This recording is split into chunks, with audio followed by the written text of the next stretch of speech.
everybody, today we're going to make wheat bags. Here's one I made earlier.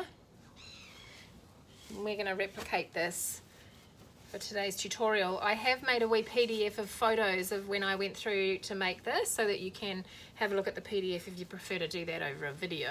But I'm going to do a really quick tutorial video on how to make a really simple wheat bag. So this one is a little bit more structured in the sense that it's got 5 panels. Yep. And so I've individually put wheat in each of those, so you'll see that on the tutorial that I do on the PDF that's a bit different. But for the sake of this one, I'm just going to do one block wheat bag so that it makes it a bit easier or shorter a video. What you're going to need to make a wheat bag is some material. I've used 100% cotton because I kind of think if you're going to be heating it up in the microwave, it's nice that it's not a mixed blend of fabric. So 100% cotton is what I've used. Some scissors, some pins, a marker pen or a piece of chalk that you can use on fabric, or even sometimes I even use old pieces of soap that have gone dry because they're really good markers and they wash out obviously.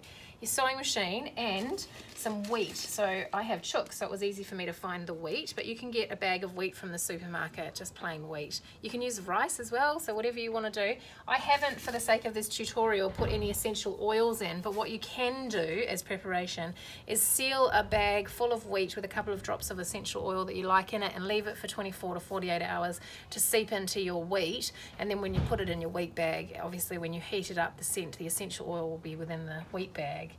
Okay, so to start off, you need to cut your piece of fabric the size that you want your wheat bag to be. So for the sake of this tutorial, I've got a long piece of fabric here, which roughly is about, I think it's about 25 centimeters in depth and about 53 centimeters in length. You're going to fold it in half lengthwise, so you've got the right side of the fabric contained within that folded fabric, and then you're going to grab some pins and you're just going to pin along those seams. I might turn this down a wee bit just so you can see a bit more of what I'm doing. Here we go. So I'm just pinning along this long open seam here, just making sure that it's even. I haven't ironed the fabric, so it's not super crease free. 3 pins in along.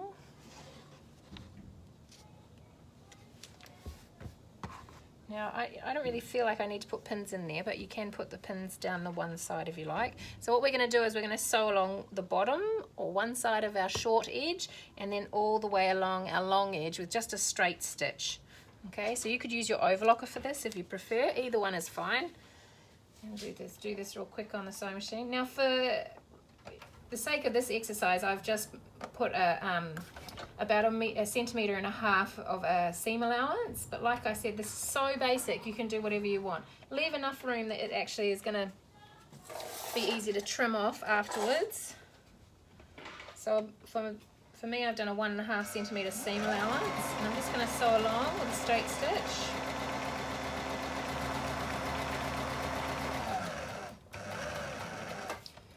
Now, like I said, you could use an overlocker to do that seam, but because I'm going to top stitch afterwards, that's going to add some extra strength on those seams so that the wheat doesn't come out the edges. Okay, I'm going to do the long edge now. Just going to go straight down the long edge.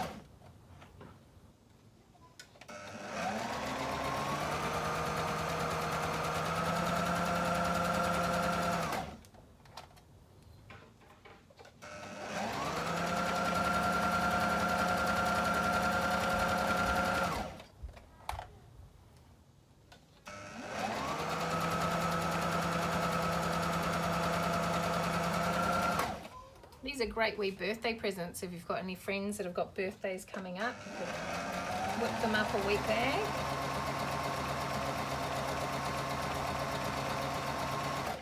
So all the way to the end.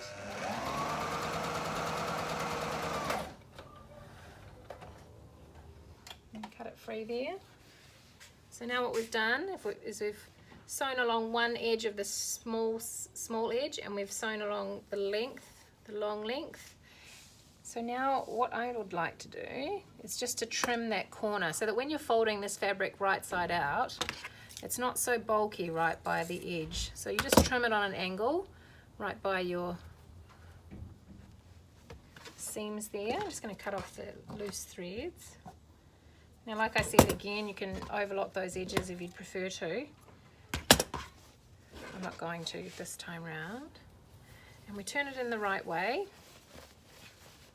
Now, your marker pen or your chalk is what you could have used to mark your seam allowance on there. In the photos that I've done for the PDF, you can see that I have put those blue lines in just to mark where I was going to sew across my wheat bag, because I wanted to have little patches of wheat that didn't kind of all slide down to one end. I made lines every 100 mil or 10 centimeters so that I could sew across to contain the wheat in that little section. So with this one here, every 100 mil I sewed across to keep the wheat, and then I filled in each section separately and then sewed that closed before I went on to the next one. Okay, so there we go. I'm just going to get a chopstick, which I happen to have here, poke the edges out.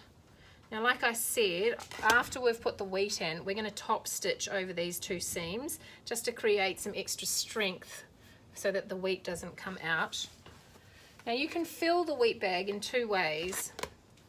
Originally, what I did with the first one that I made, I lift this up again so it's a little bit. The first one I made, what I did is I closed this top seam first, mostly all the way. So I folded the edges down, made a nice clean edge on that. So folded the hem into the inside. And then what I did with the other wheat bag is I stitched across to a certain point and I left only that much of an opening within the bag. And then what I was able to do was to get one of my little funnels and put that in the edge and then pour the wheat in. So when I was doing each little section, I'd pour the wheat in and then I'd sew across, and then I'd pour the wheat in, sew across, pour the wheat in, sew across. But for this one, I'm just going to make it one long wheat bag. I might put a seam in the middle, see how we go. But the other way to do it, of course, is to pour the wheat straight into the top. Like this. Now, how much wheat you put in there is totally up to you. With the one that I made the PDF for, I put about 3/4 of a cup of wheat in each little square. But for this one, what I'm going to do is put a few scoops in. And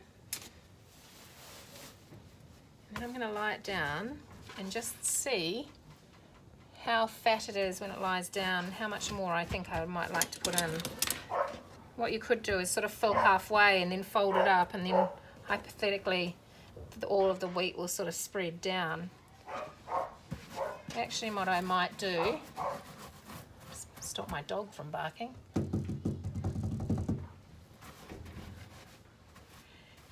is I will actually put a seam halfway, because it's quite a long one, so it'll be better to put the seam in halfway through.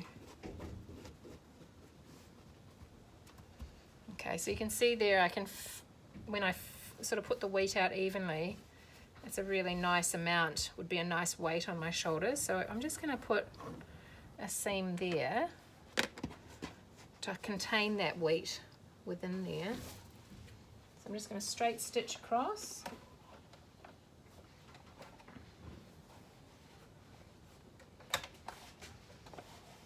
So you can use a decorative stitch if you wanted, like a zigzag or one of the other stitches on your machine. I'm just going to use a straight stitch here. And go all the way across.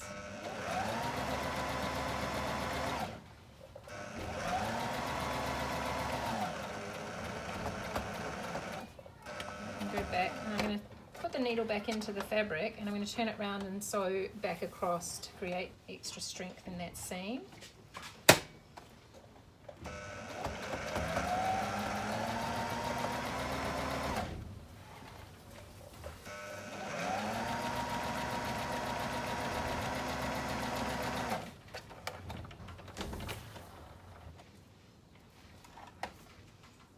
So now what I've got is half a wheat bag.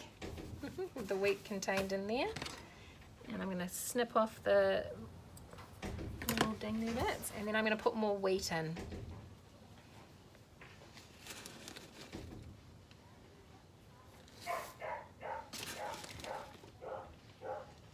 So how much wheat you put in is totally up to you and your preference to how weighty you want your wheat bag to be.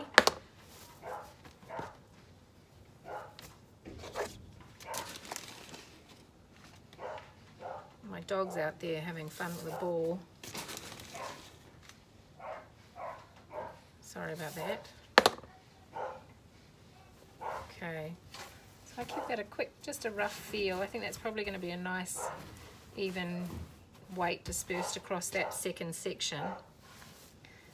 So now what I'm going to do is fold that seam in so it's hidden in there. And I'm just going to top stitch that seam so that the wheat doesn't come out.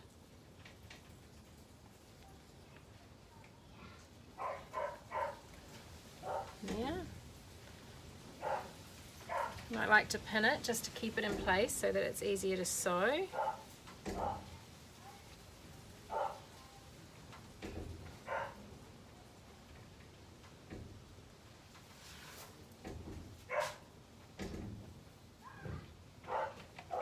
And I'm going to top stitch that seam.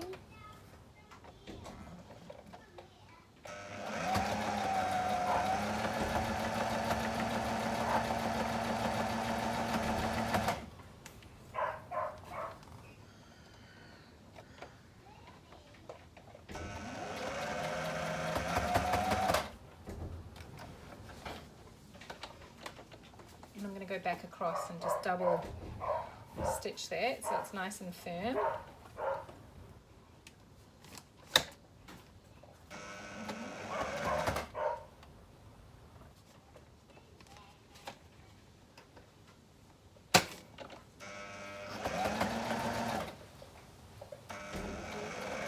So you do have to push the wheat away from where you're sewing so that your wheat doesn't get caught under the foot of your sewing machine.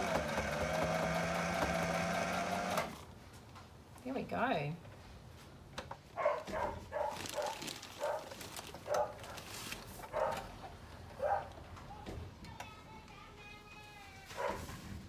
Cut off the loose ends.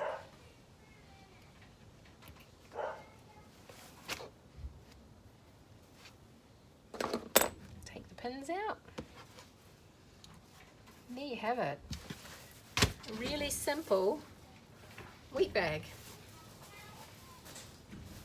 There you go, nice and easy. Just lift you up so I can speak to you a bit better.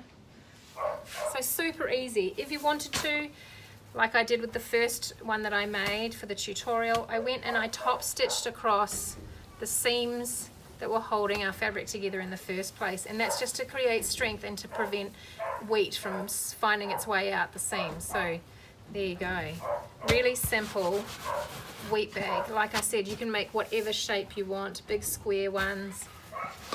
You could make a fox out of fabric and fill it with wheat, whatever you're up to, whatever you want to do. Pinterest is a great place to find some ideas for what you can make wheat bags look like. But I do find that putting these little pockets in just creates a really nice even weight across your whole wheat bag so that it stays in one place. There you have it. Great, good luck.